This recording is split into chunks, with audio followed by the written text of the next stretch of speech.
স্বাগত ডিবিসি সংবাদে। আপনাদের সাথে আছি সামিয়া জান্না। শুরুতেই জানিয়ে দেব নাসির ফ্লোর গ্লাস সংবাদ শিরোনাম।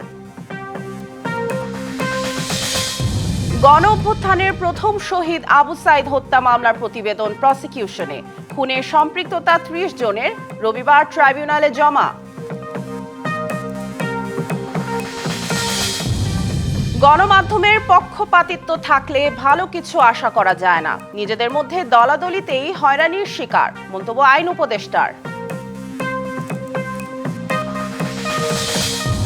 আগামী নির্বাচনে বিএনপির সামনে বড় চ্যালেঞ্জ প্রার্থী বাছাই। ত্যাগী ও ক্লিন ইমেজধারীরাই মনোনয়ন পাবেন বলছেন নীতি নির্ধারকরা।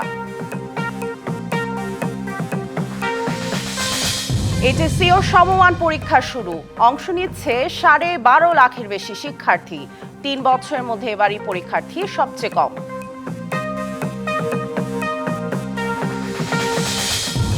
ভোলার ছাত্রদল কর্মী সুকর্ণার মৃত্যু রহস্য উদ্ঘাটন করা গেল না 9 দিনেও। পরিকল্পিত হত্যা নাকি আত্মহনন, দেখা দিয়েছে নানা প্রশ্ন।